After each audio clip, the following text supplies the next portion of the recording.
Maka munafik orang yang punya dua muka. Munafik ini kan musuh dalam selimut. Di belakang kita dia caci maki kita. Maka demikian rupa watak orang munafik Allah benci betul. Orang-orang munafik di dasar jurang neraka yang paling bawah, keraknya neraka, yang merusak akhlak kepada Allah. Sebab munafik sangat berbahaya, membahayakan umat, membahayakan agama. Menyembah batu, menyembah patung, menyembah berhala yang mereka buat sesuai dengan kekayaannya masing-masing. 360 berhala di sekeliling Ka'bah merupakan bukti nyata dari sesembahan mereka.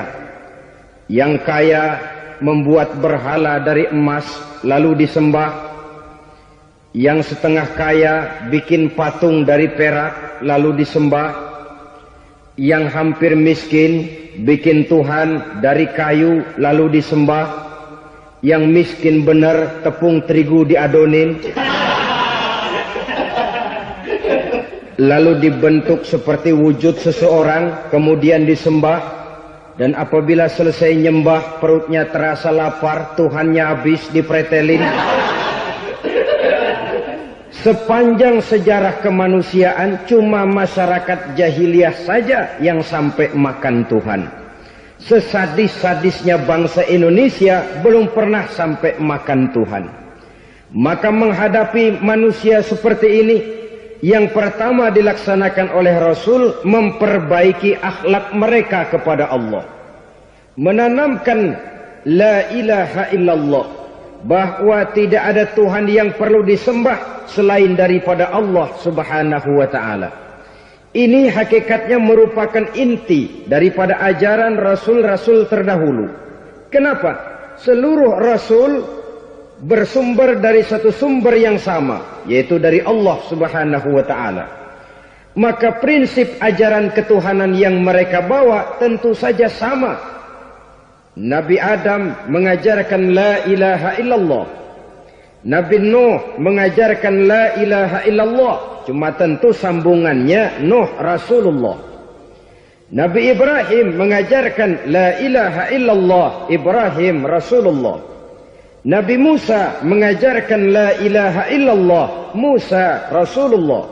Bahkan Nabi Isa mengajarkan la ilaha illallah, Isa Rasulullah.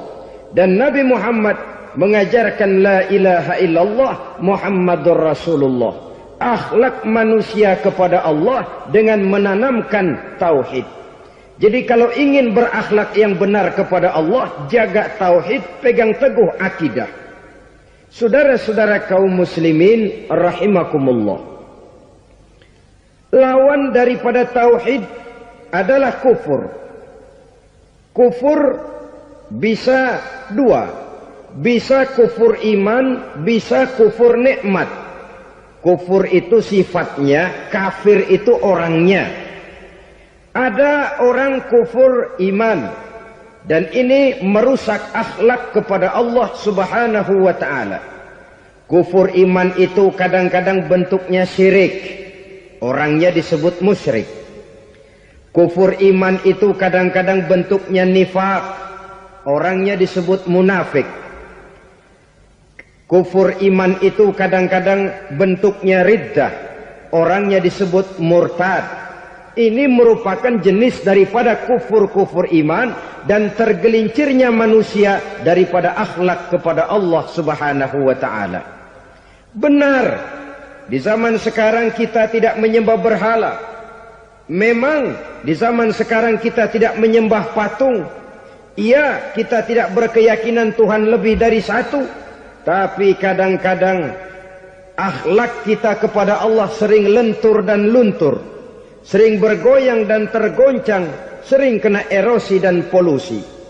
Bahwa kita tidak menyembah Latta, Uzza, Manat dan Hubal seperti masyarakat jahiliyah dahulu, memang. Tapi Latta zaman sekarang, Uzza zaman sekarang, Manat dan Hubal di zaman sekarang, berhala-berhala di abad kita sekarang ini, kadang-kadang bernama harta, kadang-kadang bernama wanita, kadang-kadang bernama tahta, mungkin juga bernama Toyota. Sesuatu yang lebih kita agungkan daripada Allah, menjelmalah dia menjadi berhala-berhala di zaman kita sekarang ini. Manakala kita di kantor sudah lebih takut kepada kepala bagian kita daripada kepada Allah, maka Tuhan kita barangkali adalah kepala bagian kita. Manakala kita sudah lebih takut kepada manusia daripada kepada Allah, bergeserlah akhlak kita kepada Allah, mengagungkan manusia dan menomorduakan Allah. Maka di zaman sekarang akhlak kita kepada Allah sering kena erosi, sering kena polusi. Mungkin karena sulitnya lapangan kerja, tingginya tensi ekonomi, persaingan hidup yang makin tajam, sulitnya mencari lapangan kerja, orang kadang-kadang nekat, sedikit pertimbangan, picik pandangan, mudah melakukan potong kompas, sehingga terjadilah perbuatan-perbuatan yang memelencengkan akhlak kita kepada Allah Subhanahu wa ta'ala. Kadang-kadang terjebak mempercayai selain daripada Allah. Kadang-kadang terjebak di dalam mengagungkan yang selain daripada Allah lebih dari yang seharusnya. Terkenalah akhlak kita kepada Allah jaringan-jaringan erosi dan polusi. Kufur sebagai lawanan daripada tauhid merupakan sifat daripada orang yang tidak berakhlak kepada Allah. Bentuknya pertama bisa syirik. Syirik itu artinya meyakini ada Tuhan lain selain daripada Allah. Itu yang namanya syirik. Jadi percaya Tuhan ada, cuman Tuhannya kelebihan. Itu yang disebut syirik, dan itu merupakan cerminan dari akhlak yang rusak kepada Allah Subhanahu wa ta'ala. Berkeyakinan Tuhan lebih dari satu, berkeyakinan bahwa Tuhan itu beranak atau diperanakkan, atau mengagungkan sesuatu sama dengan Allah, atau menjadikan yang selain Allah sebagai tujuan akhir daripada perjalanan kehidupan ini, maka itu sudah terjebak kita dalam musyrik. Dan syirik satu dosa yang tidak berampun. Bahasa kasarnya, yang namanya syirik itu jenis bapak moyangnya dosa. Saudara-saudara, sebab itu saya pesan, kalau memang terpaksa, biasanya yang tinggal di kota-kota besar itu kalau tidak kepengen dosa kan susah. Kalau terpaksa harus bikin dosa, cari yang kecil-kecil saja, yang kira-kira taubatnya gampang. Umpamanya pulang sholat Jumat nukar sendal, umpama, yaitu jelas dosa. Tapi dosa yang taubatnya agak mudah. Jangan sampai terjebak ke dalam syirik, menyekutukan Allah. Kalau sudah menyekutukan Allah, Allah dimadu, murka benar Allah kepada kita. Innallaha la yaghfiru ayyushraka bih wa yaghfiru ma duna dzalika liman yasha. Allah tidak akan memberi ampun kepada orang yang menyekutukannya dengan sesuatu, tapi Allah mau mengampunkan dosa yang selain itu bagi orang yang dikehendakinya. Jadi orang-orang yang sudah terjebak syirik, menyekutukan Allah, meyakini ada Tuhan lain selain daripada Allah, meyakini Tuhan beranak atau diperanakkan, bagaimanapun baiknya mereka di dunia, bagaimanapun sosial jiwanya, bagaimanapun pemurah tangannya memberikan santunan dan pertolongan kepada orang lain, kalau sudah syirik, seluruh nilai kebaikannya akan tidak ada gunanya lagi. Karena tidak ada tempat nilai kebaikan itu bergantung. Sedangkan kita berbuat baik agar diterima oleh Allah. Kalau Allahnya marah kepada kita, siapa yang akan menerima nilai kebaikan itu sendiri? Ini bentuk yang pertama. Yang nyata-nyata menyembah berhala, syirik. Yang nyata-nyata beriktikad Tuhan lebih dari satu, syirik. Atau yang tersamar. Yang tersamar itu yang sering jadi penyakit kita. Saya sejak ada perkutut ini di rumah, perkutut. Saudara-saudara, yang merusak akhlak kepada Allah, yang merusak tauhid setelah syirik, bisa juga berbentuk nifak. Nifak itu sifatnya, orang yang punya sifat nifak disebut munafik. Asal katanya dari nafakun. Nafakun itu satu lubang yang punya dua muka, seperti goa, ada tempat masuk, ada tempat keluar. Maka munafik orang yang punya dua muka. Kalau bahasa kita, pandai bermain minyak di atas air. Manis jika berhadapan, balik belakang lain bicara. Sehingga apa yang dinamakan nifak, kata Imam Ali Al-Jurjani dalam kitab ta'rifatnya, izharul imanu bil lisan wa kitmanul kufri bil qalbi. Menyatakan, menampakkan iman dengan lidahnya, tapi menyembunyikan kekafiran dalam hatinya. Dengan kata lain, lidahnya mah iman, hatinya mah kafir. Padahal hati itu yang dilihat, padahal hati itu yang dinilai. Kenapa lidahnya mengaku iman? Ya mungkin karena kepepet, mungkin karena kepentingan, mungkin karena ingin mencari kelemahan orang, lalu dia pura-pura beriman. Tapi sesungguhnya hatinya kufur. Ini merupakan penyakit munafik. Dan terus terang, menghadapi orang munafik jauh lebih berat daripada menghadapi orang kafir. Kenapa? Munafik ini kan musuh dalam selimut. Mau dibilang musuh nyata-nyata, apalagi di zaman Rasul ya, ketika periode Madinah, berat sekali menghadapi orang munafik. Mau dibilang kafir, kalau ketemu assalamualaikumnya medok juga. Mau dibilang mukmin, di belakang ngegerundel, nyari-nyari penyakit, nyari-nyari lantaran, mencari-cari gara-gara. Kalau kafir jelas kafirnya, kalau musyrik jelas musyriknya. Tapi munafik, di depan kita dia mengaku beriman, di belakang kita dia caci maki kita. Maka demikian rupa watak orang munafik, Allah benci betul. Sampai dalam Quran orang munafik itu divonis innal munafikin fid darkil asfal minan nar. Orang-orang munafik di dasar jurang neraka yang paling bawah, keraknya neraka. Saudara-saudara kaum muslimin rahimakumullah.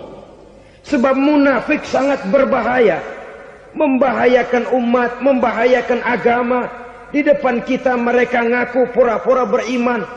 Kalau pidato luar biasa, memuji agama setinggi langit, menampakkan seolah-olah dia orang yang dekat dengan agama. Saudara-saudara, agama penting, agama mutlak. Tapi yang ngomong begitu agamanya apa? Remeng-remeng. Cuma sekedar lipstick, cuma sekedar dekorasi, cuma sekedar kamuflase buat ngibuli orang lain. Dia mengaku beragama, mengatakan agama mutlak, menganggap agama penting, seolah-olah memperhatikan benar tentang tatanan kehidupan beragama, tapi sebenarnya di hatinya tidak lebih berkecamuk penyakit-penyakit kufur. Maka sifat munafik ini termasuk menodai tauhid. Artinya merusak akhlak kita kepada Allah Subhanahu wa ta'ala. Sifat yang ketiga yang juga merusak akhlak kita kepada Allah dinamakan riddah. Riddah itu sifatnya, orang yang punya sifat riddah disebut murtad. Murtad keluar dari Islam. Keluar dari Islam tentu tadinya di dalam Islam. Oleh satu perbuatan dia bisa menjadi murtad. Misalnya tadinya dia iman benar kepada Allah, tapi melarat. Kadang-kadang sehari masak, 3 hari libur. Akhirnya oleh kesulitan ekonomi dia tidak kuat. Ada yang menawarkan kebaikan, dibawain supermi, dibawain obat-obatan, diberikan beras. Goyah imannya. Keluar dia dari Islam, ikut agama orang yang memberikan pertolongan kepadanya, memilih kesenangan sebentar dengan mengorbankan kebahagiaan yang kekal. maka orang semacam itu riddah sifatnya, murtad orangnya, keluar dari Islam. Dan yang menyebabkan kita murtad bukan cuma orang nyata-nyata memproklamirkan diri keluar dari Islam lalu mengikuti agama orang lain, bukan cuma itu. Mengakui ada Rasul lagi sesudah Nabi Muhammad bisa menyebabkan kita murtad. Mengingkari nikmat Allah bisa menyebabkan kita murtad. Meyakini semua agama benar bisa menyebabkan orang menjadi murtad. Meragukan kesempurnaan dan kelengkapan Al-Quran bisa menyebabkan orang jadi murtad. Mengingkari sunnah bisa menyebabkan orang menjadi murtad. Banyak hal-hal yang bisa mendatangkan penyakit riddah dan membuat pelakunya menjadi murtad. Dan ini menodai akhlak kita kepada Allah Subhanahu wa ta'ala. Itu tadi kufur iman, saudara-saudara. Nyata-nyata mengingkari Allah, baik dalam bentuk syirik, nifak ataupun riddah. Kufur yang kedua dinamakan kufur nikmat. Apa itu kufur nikmat? Sitru nikmatil mun'im au ya'malu fi mukhalafatil mun'im. Menutup-nutup nikmat Allah atau melakukan perbuatan yang menentang, bertentangan dengan kehendak yang memberikan nikmat. Jadi kufur nikmat pertama, nutup-nutupin Tuhan. Tuhan jalingin. Duit lu banyak amat, dari mana? Gua kerja. Lalu kerjanya nomor satu. Orang yang berakhlak kepada Allah, dia akan menjawab, kamu uangnya kok banyak, dari mana? Rizki dari Allah. Caranya, saya kerja. Kerja itu cara, rizki itu dari Allah datangnya. Bukankah di zaman sekarang kita sering terpleset? Ini merupakan cerminan dari rapuhnya akhlak kita kepada Allah Subhanahu wa ta'ala. Karena usaha saya memang, karena saya peras keringat banting tulang, tentu. Tapi sadarkah kita bahwa sepanjang yang bisa kita lakukan cuma berusaha, peras keringat banting tulang,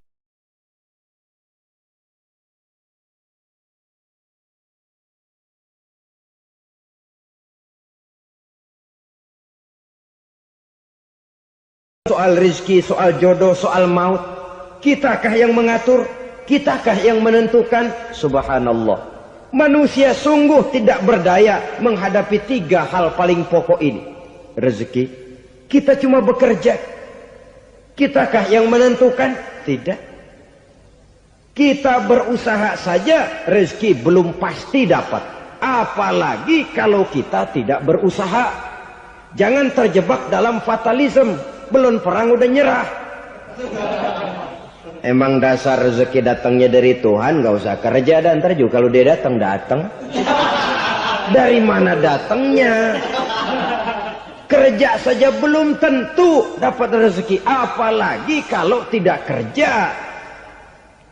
Yang jelas usaha perlu kepastian, itu urusan Allah. Ini akhlak kepada Allah Subhanahu wa ta'ala. Jodoh juga begitu.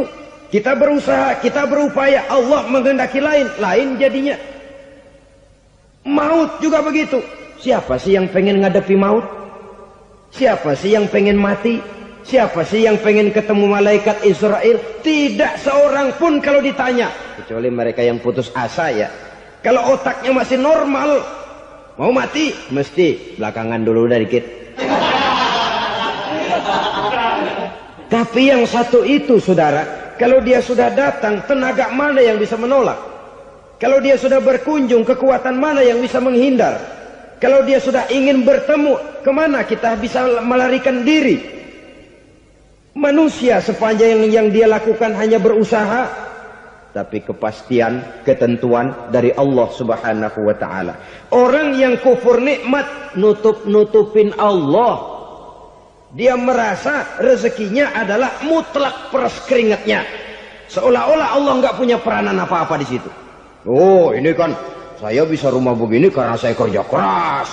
Oh, ini mobil saya begini, saya kerja keras. Peras keringat, banting tulang, keras.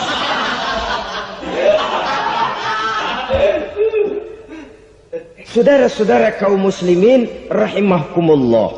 Jadi menutup-nutupi Allah. Akibatnya nanti kalau dia berhasil, Allah ketutupan. Kalau dia gagal, orang lain dicaci maki, dicari kambing hitam. Kambing hitam kan mahal. Karena orang sering cari-cari kambing hitam. Jarang orang mau jujur kalau bertemu kesulitan lalu mencari sebab pada dirinya sendiri. Yang paling enak ya nyalain orang. Lo begitu. Orang lain yang paling enak kita salahin. Au ya'malu fi mukhalafatil mun'im, atau dia melakukan sesuatu yang tidak sesuai dengan kehendak yang memberikannya nikmat. Diberikan kita tangan, mulut sih nggak berhenti. Terima kasih Tuhan, alhamdulillah saya dikasih tangan. Cuma nih tangan enteng mat nabokin orang mulu. Itu sudah mukhalafatul mun'im, bertentangan dengan kehendak yang memberikan nikmat. Diberikan harta, mulutnya mah basah. Terima kasih Tuhan, alhamdulillah dikasih harta. Tapi pelitnya minta ampun. Kikir, koret, medit. Ini juga termasuk kufur nikmat. Mempergunakan suatu nikmat bertentangan dengan kehendak daripada yang memberikan nikmat itu sendiri. Saudara-saudara kaum muslimin rahimakumullah. Oleh karenanya kufur iman memang lebih bahaya daripada kufur nikmat. Tapi jangan lupa, kufur nikmat bisa menyeret orang kepada kufur iman. Nah kalau Allah udah dialingin, Tuhan sudah dinomor duain, lama-lama kenapa dia tidak mendewakan dirinya sendiri? Mendewakan pangkatnya, mendewa-dewakan otaknya, mendewa-dewakan kemampuannya. Pada awalnya dia memang cuma kufur nikmat, tapi lambat laun kalau ini tidak diobati secara pasti orang akan mengarah kepada kufur iman. Bisa berbentuk syirik, bisa berbentuk nifak, bisa berbentuk riddah. Saudara-saudara, oleh karena itu menjaga akhlak kepada Allah mutlak penting. Sebab apa? Kita tidak berakhlak kepada manusia saja, kita dikucilkan dari pergaulan. Kalau kita tidak berakhlak kepada Allah, dikucilkan oleh Allah. Hadis qudsi menyatakan, man lam yashkur ala na'ma'i wa lam yasbir ala bala'i falyakhruj min tahtis sama'i falyatlub rabban siwaya. Kata Allah, siapa orang yang tidak mau bersyukur terhadap nikmat yang aku berikan kepadanya dan tidak mau sabar terhadap ujian yang aku berikan kepadanya, falyakhruj min tahtis sama'i, persilahkan saja keluar dari kolong langitku. Waliyatlub rabban siwaya, tolong cari Tuhan lain selain daripada aku. Murka Allah, diusir, cuman gak kedengeran aja. Siapa yang tidak mau syukur terhadap nikmatku, siapa yang tidak mau sabar terhadap ujian yang aku berikan kepadanya, persilahkan keluar dari kolong langitku ini, cari Tuhan lain selain aku. Nah, langit Tuhan yang punya, Tuhan kita lawan, diusir dari kolong langit, mau pindah ke kolong mana?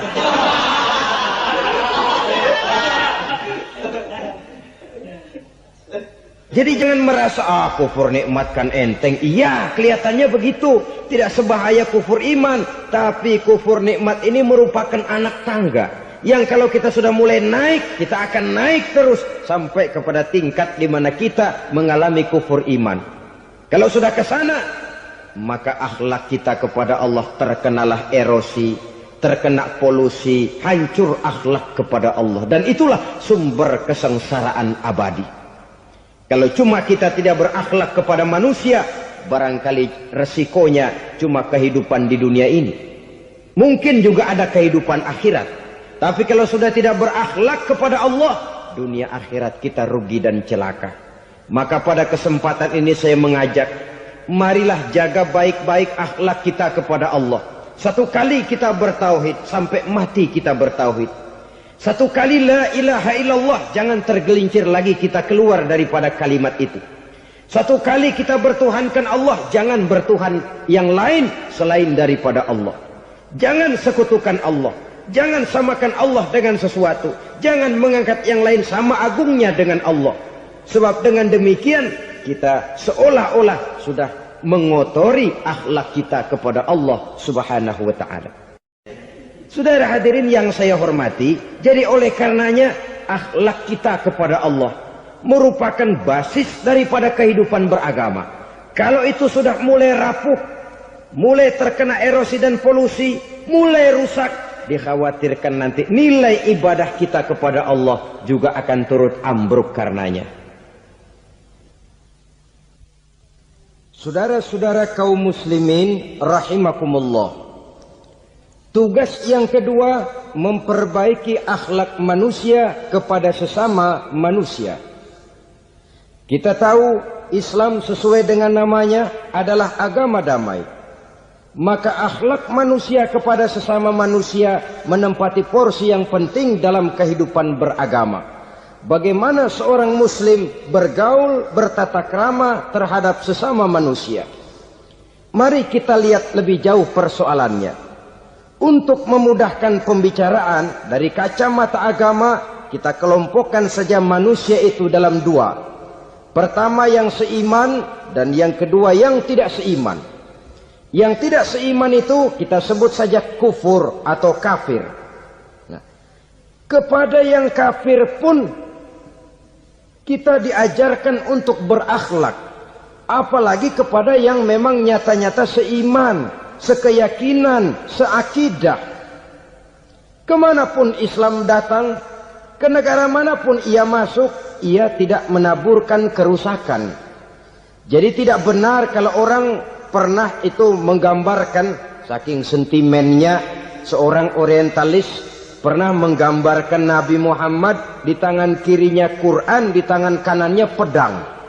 Menggambarkan seolah-olah Islam dikembangkan dengan kekerasan. Sebenarnya tidak sama sekali. Kalaupun dalam sejarah perkembangan Islam pernah terjadi perang, maka perang dalam Islam sesungguhnya apabila kita amati sejarahnya bukan untuk memaksakan agama, karena memang agama tidak bisa dipaksakan, tetapi justru untuk mempertahankan agama dari segala macam hambatan, rintangan, hinaan dan fitnahan. Tapi kemanapun yang jelas Islam masuk, dia tidak pernah membuat kekacauan, kerusuhan ataupun penghancuran. Candi Prambanan bahkan dipugar, gereja-gereja tidak ada yang dihancurkan oleh umat Islam. Kenapa? Islam agama damai. Soal agama, soal lakum dinukum waliyadin. La ikraha fid din, qad tabayyana ar-rusdu minal ghayy. Tidak ada paksaan dalam beragama, sebab nyata yang benar dengan yang tidak benar. Belum pernah ada orang kafir masuk ke perkampungan orang Islam lalu dikejar-kejar, diteriakin kafir, kafir, sunatin.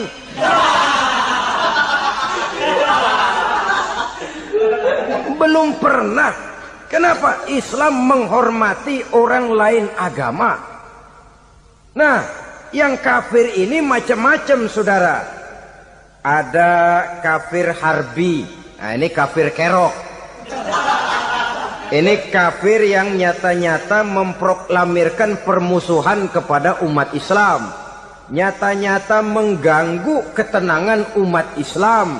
Kafir yang seperti ini yang boleh diperangi. Misalnya kita mau sembahyang Jumat dijagain, nggak boleh sembahyang Jumat, getok palanya. Kafir harbi artinya tantangan perang datang dari mereka, bukan kita yang mulai, mereka yang buka front. Prinsipnya umat Islam tidak boleh mencari-cari musuh, tapi pun tidak boleh lari kalau ketemu musuh. Musuh jangan dicari, ketemu jangan lari.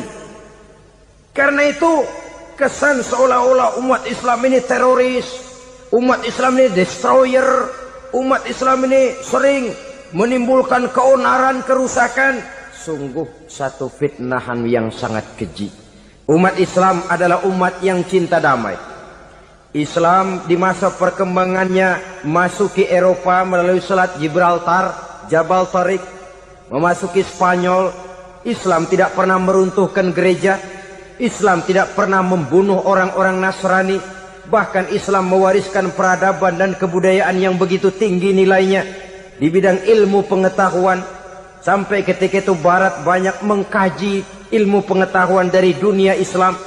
Buku-buku berbahasa Arab diterjemahkan ke bahasa Yunani, dipelajari oleh para cendekiawan di negeri Barat sana.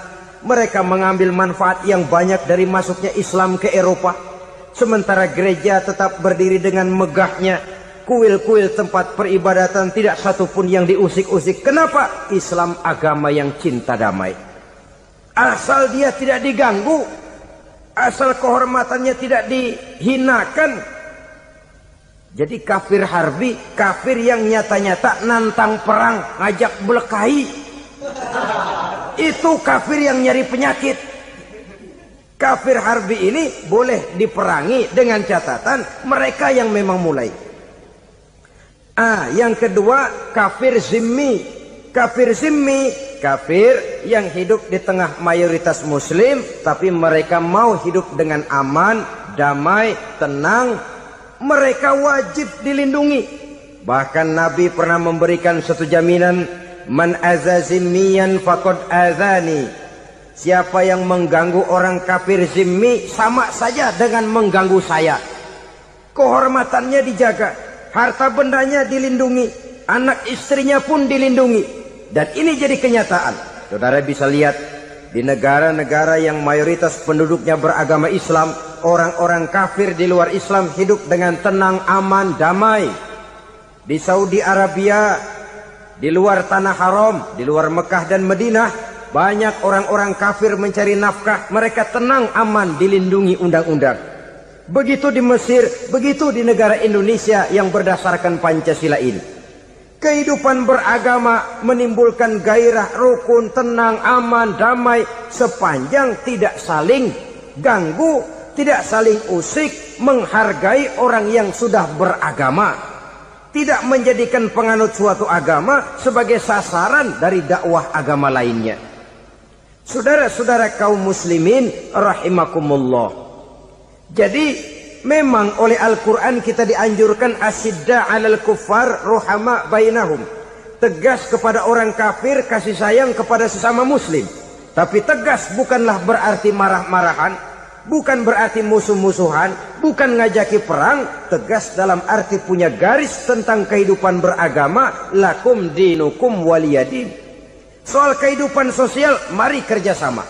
Bangun jalan, ayo rame-rame. Siskamling, mari bebarengan. Bikin puskesmas, mari sama-sama. Tapi kalau sudah soal agama, itu tidak perlu ada toleransi agama. Yang perlu toleransi antar umat beragama. Kalau umatnya mau kerjasama silakan, tapi tidak menyangkut soal ibadah. Jangan kerjasama di bidang ibadah. Itu kerjasama yang salah pasang, saudara-saudara. Sehingga dengan demikian toleransi adalah menyangkut kehidupan antar umat beragama. Sedangkan agama sendiri punya coupling yang nyata.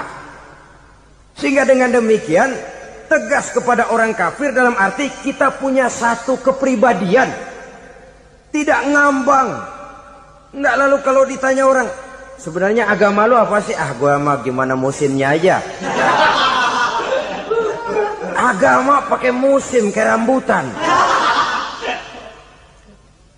Akhirnya ya begitu musim-musiman.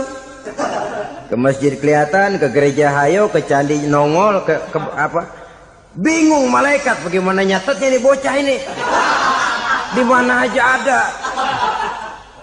Kita punya satu kepribadian. Saya muslim dan garis saya ini, lakum dinukum waliyadin. Bagi Tuhan persilakan agama Tuhan, bagi kami agama kami. Kami hormati Tuhan, Tuhan hormat kepada kami. Tapi soal agama, couplingnya jelas. Kerjasama, mari urusan muamalah, bidang sosial. Yuk kita siskamling sama-sama dengan orang lain agama. Mari jaga kerukunan, kesatuan, persatuan, kekompakan. Perbaiki jalan yang rusak, mari sama-sama. Mendandani jembatan yang runtuh, mari sama-sama. Tapi sembahyang, couplingnya lain-lain. Sebab Nabi juga dulu pernah ditawarkan begitu loh sama kafir jahiliyah dulu Quraisy itu. Sudah Muhammad, sekarang begini saja, kita join aja daripada marah-marahan. Hari ini saya menyembah Tuhanmu Allah. Besok gantian kamu menyembah Tuhan kita Latta, Uzza, Manat dan Hubal. Turun, qul ya ayyuhal kafirun la a'budu ma ta'budun. Soal ibadah kaplingnya jelas, tidak boleh dicampur adukkan. Sebab kalau tidak, kita akan mulai kehilangan identitas diri. Dan disitulah krisis kehidupan keyakinan beragama dimulai. Dari krisis identitas. Hujan gede kan mulainya gerimis dulu. Di mana-mana ya gerimis dulu. Gerimis makin lama makin gede. Kita akan mulai dengan kehilangan identitas diri. Dari sana nanti kita malu mengakui keislaman kita. Kalau orang Islam malu mengakui keislamannya, ini kan ironi, menyedihkan. Ngakui Islamnya saja malu, menonjolkan keislamannya malu. Tidak ada rasa bangga beragama. Padahal ini modal dasar. Hanyalah dengan rasa bangga beragama kita lalu konsekuen. Bangga yang tidak konsekuen. Wah, pokoknya kan gua kan Islam.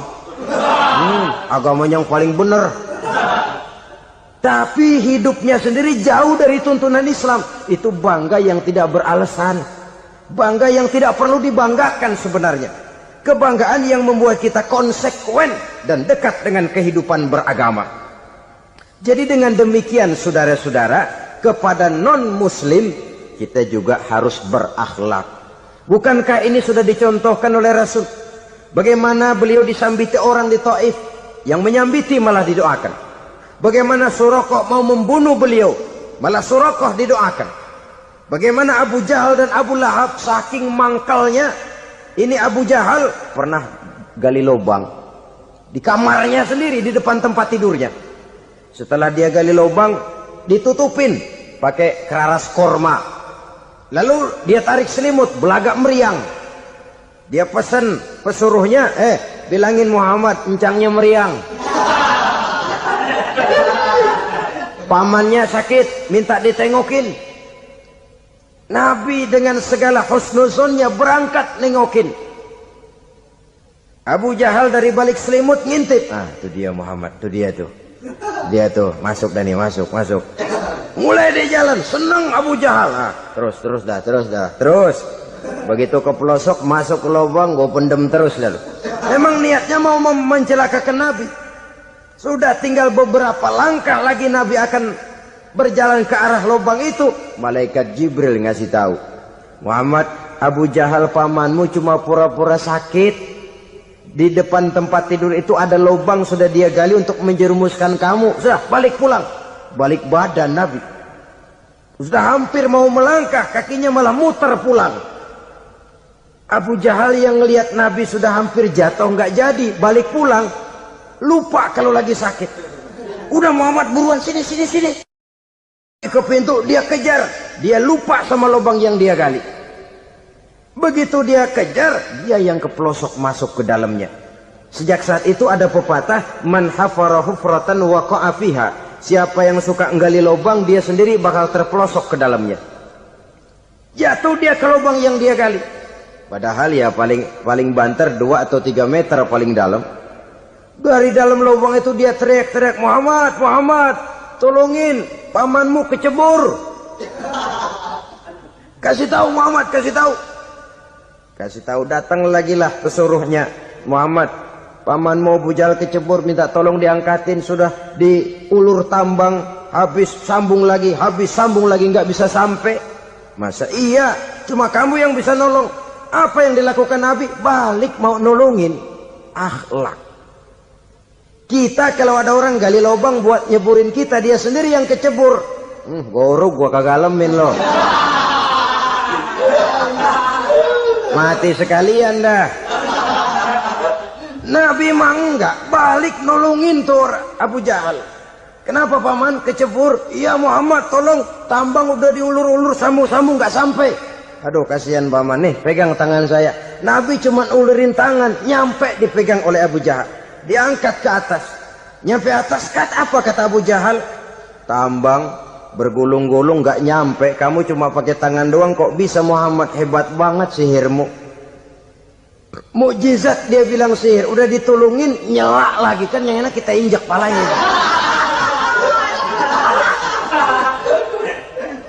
Orang dulu bilang wah katanya nolongin anjing kejepit. Udah selesai ditolongin malah yang nolong digigit. Saudara hadirin yang saya hormati, kepada orang-orang kafir kita harus berakhlak, menghormati mereka, tidak memaksakan satu keyakinan dalam batas-batas yang ditolerir oleh agama, yaitu pada masalah-masalah sosial dan muamalah. Itu kepada non-muslim, apalagi kepada sesama muslim.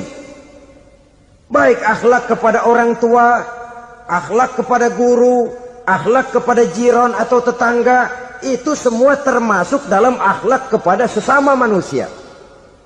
Akhlak kita kepada orang tua, kadang-kadang kita orang timur ini ketularan orang barat. Engkongnya dianggap CS. Salaman men kedet aja halo kong. Engkongnya bahalo dibengong. Saudara-saudara kaum muslimin rahimakumullah, akhlak yang tua kepada yang muda, akhlak yang muda kepada yang tua, kepada jiran dan tetangga, kepada sanak famili dan handai tolan, pendeknya kepada sesama muslim. Tetangga ada haknya, ada hak tetangga yang kalau kita berakhlak itu harus dipenuhi. Contoh kecil, kalau saya beli radio, itu saya dong boleh berpikir, ini radio saya beli pakai uang saya setel di rumah saya, sekeras-kerasnya ada apa sama orang lain? Radio gua, yang beli gua pakai duit gua, gue setel di rumah gue, ada urusan apa sama orang lain? Itu kalau menurut saya. Tapi tetangga sebelah saya kan bisa juga ngomong begitu. Mata gue, yang ngantuk gue tidur di rumah gue. Kenapa suara radio lu masuk kemari? Ketika itulah lalu kebebasan saya nyetel radio dibatasi oleh kebebasan tetangga saya yang mau tidur. Ini sudah akhlak namanya. Umpamanya lagi ada Nabi ajarkan, iza tobakhta maraqatan fa'akthir ma'aha wa ta'ahad jiranaka. Kalau kamu masak sayur, banyakin kuahnya, bagiin tetangga kamu. Bukan bagiannya itu yang jadi soal, tapi akhlak kepada tetangga. Udah tahu tetangganya kelaparan, diseksa, goreng ikan asin, se-RW baunya ngayap, kembang kempis orang nungguin. Saudara hadirin ma'asyiral muslimin rahimakumullah. Jadi dengan demikian, kalau sudah kembali kepada orang-orang yang nilai imannya sama dengan kita, apapun organisasinya, apapun baju yang mereka pakai, kaos yang mereka pakai, jaket yang mereka pakai, kalau sudah seakidah, seiman, jaga akhlak kita. Pendapat boleh berbeda, kaos boleh tidak sama, jaket boleh beraneka warna, bendera boleh beragam-ragam, tapi ukhuwah Islamiyah ini utamakan. Adalah lebih baik mencari persamaan dalam kehidupan dan bukan memperbesar perbedaan. Hanyalah dengan mengembangkan nilai-nilai akhlak semacam ini, toleransi tidak hanya diperlukan kepada yang non-muslim, kepada sesama muslim pun toleransi. Artinya apa? Jangan memponis amalan orang lain. Yang usoli, yang tidak usoli, berjalanlah menurut keyakinannya masing-masing. Jangan lalu memponis, itu namanya nggak toleransi. Kamu nggak pakai usoli ya? Enggak. Brengsek. Kamu pakai usoli ya? Iya. Bid'ah. Lah dua-duanya kagak yang benar. Kalau yang sembahyang kagak benar, bagaimana yang kagak sembahyang? Apa itu yang benar? Toleransi, setuju dengan perbedaan pendapat, jangan memponis amalan orang lain. Karena kita hanya beramal, hak menerima adalah Allah Subhanahu wa ta'ala. Jangan sebentar-bentar mencap, bid'ah dolalah, finnar, neraka. Kayaknya neraka kapling orang tuanya kali. Gampang bener masukin orang ke neraka. Kita kadang-kadang bisa toleransi dengan orang luar, tapi kepada sesama muslim toleransi tidak sanggup kita adakan. Mengklaim merasa kita yang benar, orang lain salah semua, itu tidak toleransi namanya. Mentang-mentang jadi ustadz nih, satu-satunya ustadz di sini ya, semuanya mesti ngaji kemari. Kalau nggak ngaji kemari Islamnya kurang tapi bener. Toleransi. Saudara-saudara kaum muslimin rahimakumullah, lapang dada menghargai orang yang berbeda pendapat, apalagi kalau perbedaan pendapat itu menyangkut hal-hal yang tidak prinsipil, menyangkut hal-hal yang sekunder dalam kehidupan beragama, menyangkut masalah-masalah yang dalam bahasa fikih disebut soal-soal furu'iyah. Tidak usah menyebabkan kita bersih tegang. Kepala sama hitam pendapat boleh berbeda dan halal. Bahkan Nabi mengatakan, ikhtilafu ummati rahmatun. Perbedaan pendapat di kalangan umatku bahkan menjadi rahmah, sepanjang perbedaan pendapat itu diiringi dengan rasa toleransi. Tapi kalau sudah main baku hantam, main klaim, memponis orang lain, akhirnya timbullah keretakan. Jangan heran kadang-kadang satu masjid dua kelir. Ya soal kelir boleh kelar-kelir, boleh kelar-kelir, tapi kalau harus terlalu mencolok menyebabkan timbulnya keretakan, saya kira yang akan turun bukan lagi rahmah tapi bala. Bala akan menimpa kita, jatuh kita menjadi umat yang lemah. Oleh karena di antara kita sendiri, sesama kita tidak pandai bertoleransi, tidak lapang dada. Ada anak muda kelihatannya mau majuan dikit, yang tua curiga. Nah, kalau dia maju pasaran gua bangkrut dong nih. Lalu ditekan tuh anak ditekan melejit. Kadang-kadang yang tua maksudnya baik, mau memelihara, yang muda salah terima. Kan tua kejemur. Dari dulu sampai sekarang gitu-gitu doang. Anak kemajuannya. Padahal yang tua barangkali maksudnya juga baik, mau memelihara. Sebenarnya kalau kita bisa mencoba mencari titik temu dengan alur komunikasi, tidak merasa diri yang paling benar, tapi toleransi, boyak menerima pendapat orang lain, setidaknya mau mendengar omongan orang. Yang susah kalau udah kena penyakit nggak mau ngerti omongan orang, nggak mau nerima pendapat orang. Kodok di kolong tempayan, cukeng kayu asem, asal ijo udah ijo aja ijo dah. Nggak ngerti omongan orang, yang kayak begini yang orang jadi kesandung. Oleh karena itu saudara-saudara, alangkah nikmatnya kehidupan ini apabila kita menyadari kita ini ummatan wahidah, satu umat yang satu, yang diikat dengan akidah. Kalau kepada yang non muslim saja kita diajarkan untuk berakhlak, apatah lagi kepada yang seiman, seakidah, sekeyakinan. Wajarkah perbedaan pendapat yang kecil-kecil lalu menyebabkan kita bertolak belakang, cerai-berai, centang perenang? Bila bertemu di jalan yang satu menyisi ke kiri, yang lain menyingkir ke kanan. Kalaupun juga bercampur di tengah kumpulan orang banyak, persis air dengan minyak. Yang atu melengos, yang atu madep mojok. Orang lain senyum, dia mau pada manyun. Saudara-saudara kaum muslimin rahimakumullah, realita ini walaupun tidak enak, pahit, tapi masih hidup di sebagian masyarakat kita. Ini yang perlu kita atasi. Soal toleransi kepada orang lain, sejarah sudah membuktikan. Mari kita jangan cuma bisa mengajak orang lain, umat lain untuk bertoleransi dengan kita, tapi kepada sesama kita. Toleransi ini perlu kita tegakkan, perlu kita bina, terutama di dalam kita menuju bentuk ideal daripada konsep ukhuwah Islamiyah ini, yang memang selalu kita akan cari bentuk-bentuk idealnya sejalan dengan perkembangan situasi dan kondisi yang dihadapi oleh umat. Perbedaan organisasi, perbedaan kepentingan organisasi tidak seharusnya menyebabkan kita merasa meremehkan orang lain dan mengangkat diri, mengklaim diri sebagai yang ter. Jadi dengan demikian, apabila yang pertama tadi akhlak kepada Allah dinamakan hablum minallah, maka yang kedua ini merupakan hablum minan nas. Jikalau baik akhlak kita kepada Allah, baik akhlak kita kepada manusia, nikmat rasanya menjalani kehidupan. Kadang-kadang orang akhlaknya kepada manusia baik, tapi kepada Allah tidak baik. Hormat sama yang tua, menyayangi yang muda, sama tetangga rukun, tapi sama Tuhan nggak mau sujud. Ini baik kepada manusia, tapi tidak berakhlak kepada Allah.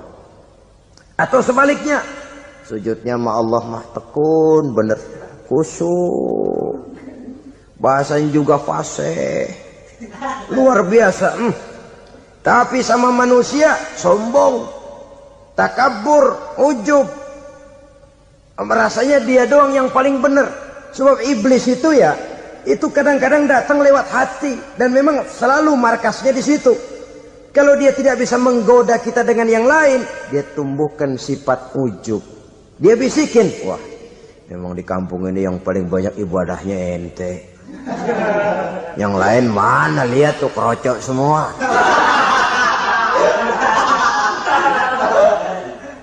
Lalu di hati orang itu tertanam sifat iya ya. Nah, tatkala iya ya, dia sudah terkena serangan iblis. Akhirnya apa? Orang lain diremehin. Asalnya kagak mau sembahyang aja diajak salaman udah najis aja dah. Ketemu juga mukanya ditekuk 4. Akhirnya bukan ngajak malah ngenyek, ngina. Lah orang dihina makin jauh, makin tidak tersentuh. Bukan cara itu yang diajarkan oleh Rasul. Bahwa orang tidak mau sholat, tugas kita mengajak. Soal dia tidak sholat, itu dosa dia kepada Allah. Saudara-saudara kaum muslimin, ujub disuntikkan oleh iblis ke dalam hati kita. Sujudnya kepada Allah benar, tapi akhlaknya kepada sesama manusia. Merasa paling benar sendirian, merasa orang lain salah semua. Pokoknya kalau di luar lingkungannya udah kagak bener aja udah bahaya. Saudara-saudara, ini juga penyakit yang disuntikkan oleh iblis. Sebab iblis itu tipu dayanya luar biasa, strateginya lihai. Makin tinggi kualitas iman, ya makin berat upaya iblis untuk menjerumuskan kita.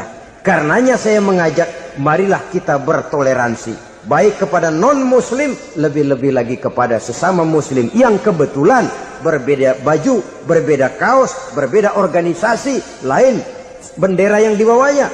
Tapi toleransi mari kita canangkan. Kita terikat oleh ukhuwah Islamiyah. 2. Yang ketiga, akhlak manusia kepada makhluk Allah lainnya di luar manusia. Saudara-saudara, dengan berakhlak kepada Allah, berakhlak kepada sesama manusia, berakhlak kepada makhluk Allah di luar manusia, baik flora maupun fauna, maka mudah-mudahan akan terciptalah satu ekosistem, satu lingkungan hidup yang membuat kita nikmat menjalani kehidupan ini. Inilah saja yang kita bicarakan pada pertemuan kali ini. Marilah kita membina nilai-nilai akhlak walaupun berat tantangannya. Sungguh lebih baik rakyat rendah yang berakhlak tinggi daripada pejabat tinggi yang berakhlak rendah. Karena nilai manusia pada akhirnya ditentukan oleh akhlaknya itu. Usikum wa nafsi bitaqwallah.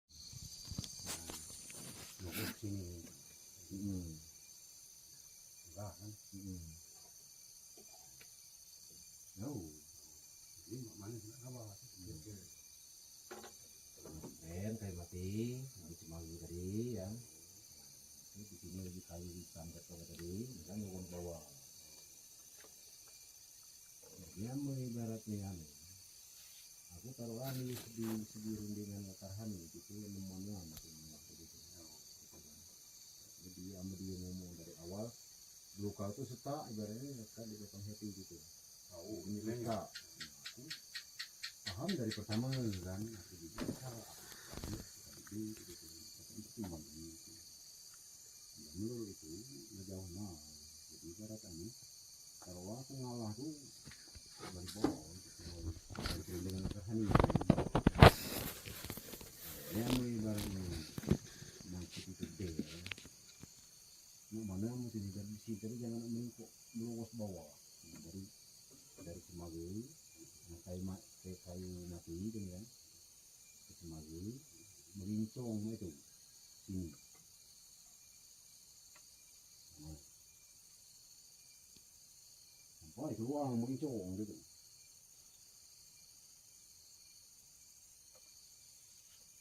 Ini pertimbang lagi dalam ini terus. Bapak betul ini pengedi banyak lagi apa? Ini bentuk keren ada kan. Tahu, Ini cuma tahu. jadi maksud apa?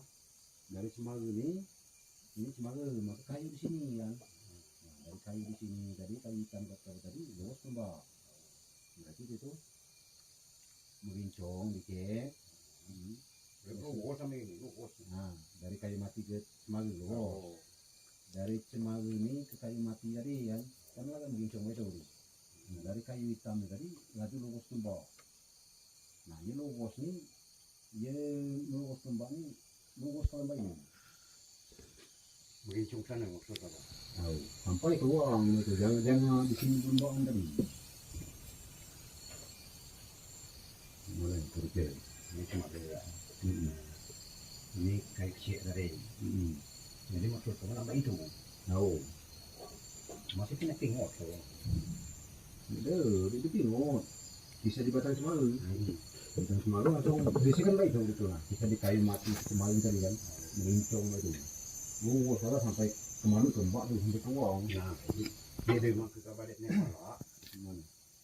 Batas dari kabar tu lah. Kayaknya itu tuh ibaratnya kalau ibaratnya lu tuh itu masa kita nak sambung kalau itu lu ala penemuan itu bapak tuh mana pun di kalau tidak baik dari perundingan pemekaran ini kan tidak ada belum kau katanya ini sekaji belum dibuka bokong sudah dibuka itu masuk kali kecuali lagi buka. Nah, ini memang lagi cari ini berunding apa boy? Itu ketegaran. Aku saksi ada. Pertama aku kesana nggak mau, kedua aku kesana nggak roli, ketiga kesana nggak roli. Nyaksi kagak ngomong masalah ini mana itu tahu. Kamu aku dia tidak. Aku saksi ini, ini di dia.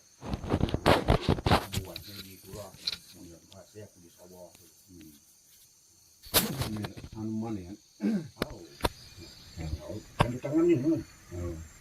Oh jadi ku sini ngomong sini. Sampai sekira ada kenangan kuat kan. Nah, aku kesana jalan deh, belakang surat tadi. Tahun sumpah. Berani nih, sumpah itu apa? Ya anu kan. Karena ini belum buka. Aku kok nggak di meja aku sini. Kalau masuk pulang. Nah, kiraku debat, nih kan. Karhan ini masuk dalam listrik. Lah error, Memang perjanjian dulu nggak aku. Kalau seandainya ada apa-apa lagi mau masalah buka tuh, kamu siap naik. Masalah biaya dia menjadi pikiran kamu. Nah begitu kita telepon waktu kamu kabar ke kemana soal kan? Nah cari tahu itu ini kan. ayo. Nah itu. Jadi dalam loh ini tadi. Ôi katanya aku dengar kamu cuma dah. Ada lah tahu gitu. Aku balik dia aku antak ke nah pemain ini dulu antak ke Karuzi dulu. Aku mau kita dulu sini. Jadi ngobrol saya keluar lagi bong. Ini gitu singgahannya dengan satu singgahan kami kayak senang karena tidak dapat lagi ini. Jadi gitu aku ini kami minta kamu misalnya kita itu aku juga udah dekat terus terang gitu karena aku sangat sadar gitu itu karena kawasan gitu. Jadi aku juga kalau itu ibarat ini memang tanah yang bapak Herdi itu juga memang itu kalau itu pacak bebenah di antara kami gitu mungkin itu selesai di antara kami betul itu cuma namun kira-kira juga dia bisa sesuai aku nggak tahu itu kami tetap aku nggak tahu beli itu kata kami batas di situ jadi ane kira-kira gitu neman aku ngalah kalau gitu memang perjanjian kamu besok nggak di aku bawa ke sini gitu bapak Happy Betul itu. Cepat ini. Pokoknya lu bener lah sama ini. Masih itulah. Pokoknya bener lah sama ini.